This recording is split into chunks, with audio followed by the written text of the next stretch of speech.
High குட்டீஸ். இன்னைக்கு நம்ம பார்க்க போற கதை தெனாலிராமன் கதைகள்ல பகுதி 3. சிறந்த பூ எது? அதுதான் இந்த கதையுடைய பெயர். ஒரு சமயம் விஜயநகரத்திற்கு புலவர் ஒருவர் வந்தார். அவர் சகல சகல சாஸ்திரங்களையும் கற்றவர். மேலும் தம்மை போல் புலமை பெற்றவர் யாரும் இந்த உலகில் இருக்க முடியாது என்ற ஆணவம் கொண்டவர். விஜயநகர அவையில் தன் திறமையை வெளிப்படுத்த ஒரு வினாவையும் எழுப்பினார். ஒரு சமயம் விஜயநகரத்திற்கு புலவர் ஒருத்தர் வந்திருக்காரு. அவரு சாஸ்திரங்கள் எல்லாத்தையும் படிச்சவர். அதனால நம்மள மாதிரி யாருமே புலமை பெற்றவங்க இல்ல அப்படின்னு சொல்லிட்டு உலகத்துல இருக்க முடியாதுன்னு சொல்லி ஒரு ஆணவமா இருக்காரு அவரு.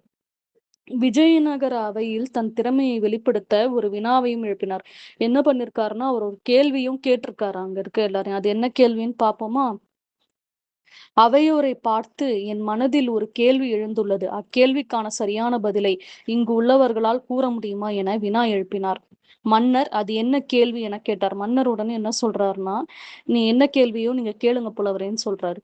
புலவர் உலகில் சிறந்த பூ எது? இந்த கேள்விக்கு சரியான பதில் கூறும் நபரை என்னை விட அறிவில் சிறந்தவர் என்று ஏற்றுக்கொள்கிறேன். இந்த இந்த உலகத்திலே சிறந்த பூ எதுன்னு சொல்லி யார் சொல்றாங்களோ அவங்க சரியான விடைய சொல்றவங்கள என்னை விட புத்திசாலி அப்படின்னு நான் கண்டிப்பா ஏத்துக்கிறேன் அப்படின்னு சொல்லிட்டு புலவர் சொல்றாரு. உடனே அரசவையில் உள்ள அனைவரும் தங்களது பதில்களை கூற ஆரம்பித்தனர். அமைச்சர் ரோஜாதான் என்றார். ராஜகுரு மல்லிகைதான் என்றார். அமைச்சர் என்ன சொல்றாரு, ரோஜாதான் சிறந்தவனர்னு சொல்றாரு. ராஜகுரு மல்லிகை அப்படின்னு சொல்றாரு. இன்னும் சில பேர் சாமந்தி பூன்னு சொல்றாங்க. மத்தவங்க எல்லாருமே அல்லிப்பூன்னு சொல்றாங்க. அவர்கள் அனைவரும் கூறியதை கேட்ட புலவர், நீங்கள் கூறியவை சரியான பதில் அல்ல என்று கூறிவிட்டு மன்னரிடம் தங்கள் அவையில் சிறந்தவர்கள் இல்லையா என்று கேட்டார்.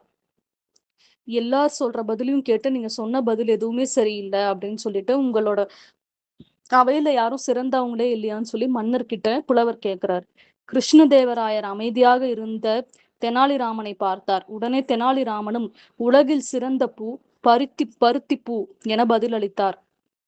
தெனாலிராமன் உடனே என்ன சொல்றாருன்னா, பருத்தி பூ தான் சிறந்த பூ அப்படின்னு சொல்றாரு. அதுக்கு என்ன காரணம் சொல்றாரு அப்படின்றத நம்ம இப்ப பார்ப்போம். பருத்திப்பூ சிறந்த பூ ஆகும் என்று புலவர் கேட்க அதற்கு தெனாலிராமன், புலவரே, நாம் அன்றாடம் உடுத்தும் உடை பருத்தி பூவில் தான் தயாராகிறது. நம்ம தினமும் போட்டுக்கிற நம்மளோட உடை, நம்மளோட ட்ரெஸ் இருக்குல்ல, அது பருத்தி பூவால செய்யப்பட்டது. நமது மானம் காக்க உதவும் பருத்தி பூவே சிறந்தது என்றார். இதை கேட்ட புலவர் தன் தோல்வியையும் ஆணவத்தையும் எண்ணி தலை குனிந்தார். மன்னர் மகிழ்ச்சி அடைந்து தெனாலியை கட்டி அணைத்துக் கொண்டார். அதோடு மட்டும் இல்லாமல் 100 பொற்காசுகளை பரிசாகவும் அளித்தார். மன்னருக்கு ரொம்ப மகிழ்ச்சி ஆயிருச்சு. ஏன்னா தெனாலிராமன் என்ன பண்றாருன்னா, இந்த மாதிரி அஹ் பருத்தி பூ தான் சிறந்த பூன்னு சொன்ன உடனே புலவர் தன்னோட தோல்வியை ஒத்துக்கிறாரு. அதனால அவர் தலை குனிஞ்சு போயிடுறாரு. ஏன்னா அவர் என்ன சொன்னாருன்னா, என்னை விட புத்திசாலி, இப்போ சரியான பதில கொடுத்தாங்கன்னா என்னை விட புத்திசாலி இருக்காங்கன்றத நான் ஒத்துக்கிறேன் அப்படின்னு அவர் சொன்னார். தெனாலிராமன் இந்த மாதிரி பருத்தி பூவால தான் எல்லா நம்ம நம்ம அன்றாடம் உடுத்துற, தினமும் நம்ம தினசரி வாழ்க்கையில பயன்படுத்துற எல்லா உடைகளுமே பருத்தி பூவால தான் செய்யறாங்க. அதனால அந்த உடைகள் நம்மளோட மானத்தை காக்குது. அதனால பருத்தி பூ தான் சிறந்த பூ அப்படின்னு சொல்லிட்டு தெனாலிராமன் அவருடைய கருத்தை அதை சொன்ன உடனே மன்னருக்கு ரொம்ப ரொம்ப சந்தோஷமாயிட்டு அவருக்கு பரிசா 100 பொற்காசுகளை கொடுக்குறாரு. அதுதான் இன்னைக்கான கதை. எல்லாரும் இந்த சேனலை like, share, comment and subscribe பண்ணுங்க. பை பை குட்டீஸ்.